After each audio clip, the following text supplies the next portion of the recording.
Guys, over the weekend we finally got some news about Wrath of the Machine, but it's not the news most players were probably hoping for. So today we're going to cover all the relevant info and look at how we basically got to the position that we're in, and then I'll share my thoughts on the whole Wrath of the Machine situation at the end. With all that said, let's not waste any more of your time and just jump straight in first with a tweet from DMG. So this all started from a tweet coming from DMG where he posted, "Ask me anything, but I'm not going to reply." This is a joke, obviously. He responded to most people. These were mostly Destiny related questions, but there are some non-Destiny related stuff in here.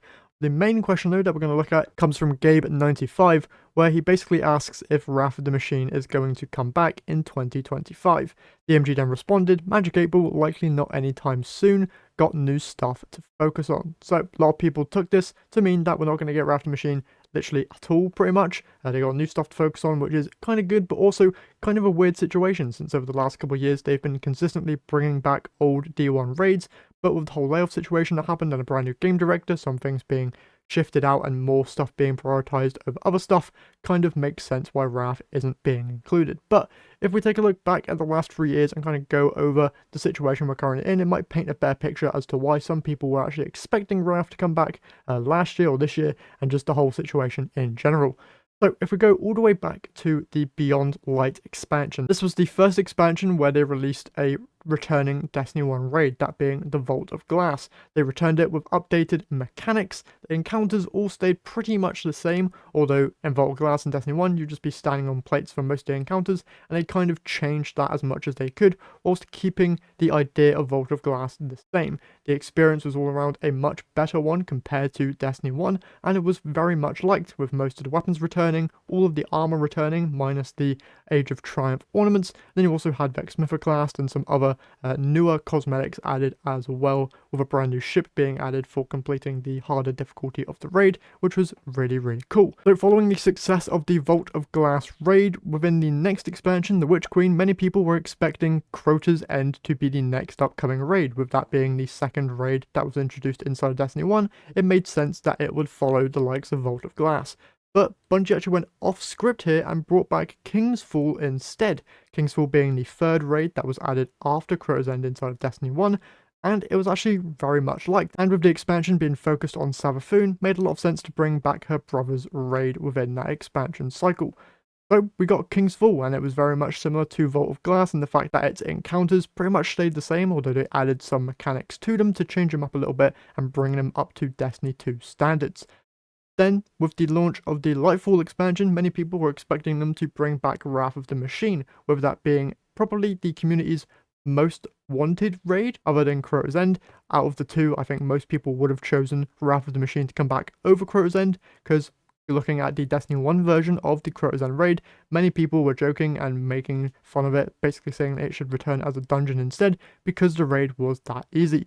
But Bungie took the challenge and then actually made Crota's End one of the more harder raids in sort of the contest mode anyway, making it very fun, and once again returning most of its loot with this raid. And this was the first time that the Age of Triumph ornaments actually appeared inside of Destiny 2, with them replacing the OG Destiny 1 armor set. So the only raid that is left was Wrath of the Machine, and with the Final Shape expansion on the horizon, many people were expecting Wrath to return within this expansion. And to help with this matter, during a Destiny 2 showcase that happened in 2023 where they were talking about the Final Shape expansion, keen-eyed people noticed an emblem spotted within the Fireteam Finder section that very much resembled a Wrath of the Machine inspired emblem. You can see Oryx BNG rocking this emblem, and it has a whole load of red Seaver diamonds on a black background, very much indicating that Wrath of the Machine probably was in development, or at least thought about, during the Final Shape. So many people were expecting, okay, in this year's expansion, we're going to get a brand new raid with the expansion's launch, and then a couple months in, we'll get Wrath of the Machine eventually. But as the weeks and months went on, and no mention of Wrath of the Machine was uttered, a lot of people just expected that it wasn't happening, which was very weird, judging by the last 3 years where they consistently added back D1 raids.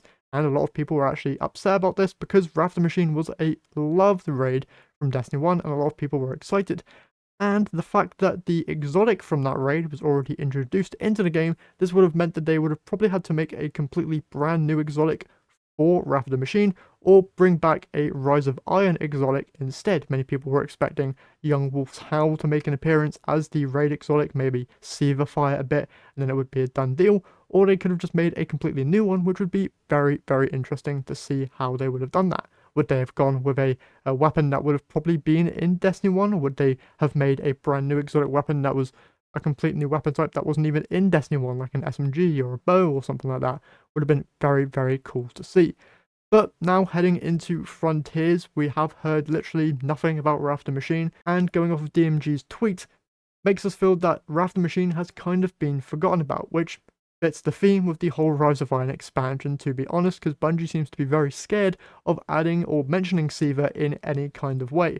I believe the last time that they actually mentioned Siva was during the Lightfall expansion with the whole separate colony that we found on Neptune. I believe their ship had a form of Siva within it, and that's how they got all their high-tech stuff going on there. But that was basically it, and no connection was made at all to Siva that was left in the Cosmodrome. Now, a lot of people seem to think that they're just scared of adding Siva because stuff's just too strong lore-wise, but I feel like you could just nerf it in some way and it would be fine, or just say, hey, just it's here now. You don't really need a lore reason to it because there's no lore reason for why Oryx is back, or why Crota's back, or why Aphion's back. It just doesn't really need to exist. There doesn't need to be a lore reason. It'd be a really cool piece of content to add into the game. Now, all of that being said, it does make a whole lot of sense why they aren't bringing back Wrath of the Machine. That being mainly because of the general state that Destiny 2 is in. Sentiment is down. Players are not playing the game. They have a new 10-year saga potentially coming out, and most people don't want to play old stuff. They want to play new, interesting, and exciting things, and probably people at Bungie want to make that new, interesting, exciting thing for people to go and play. So it makes a lot of sense why they aren't bringing back this raid, because they're focusing on exciting new stuff. Go and play, like DMG said in this tweet here. So seeing that Wrath isn't being focused on makes a whole lot of sense. Does it make me happy in any way? No, because I'd really like to see that raid return in some capacity. But with the state Destiny 2 is in right now, it does make a lot of sense to me that they're focusing on getting sentiment back up, making players happy, and just making new content for them to go and enjoy. I feel like their idea here is to kind of set a smooth, like, base level beginning to this next saga, see how it goes, and if they can get that going and then build on top of that strong base, they can then add Wrath of the Machine in later on. I feel like they need to get Frontiers out to people and see how that goes, make sure that it is a strong release of an expansion as can possibly be, to bring in those players who probably forgot about Destiny after they completed the Final Shape expansion, and then maybe also bringing some new players as well.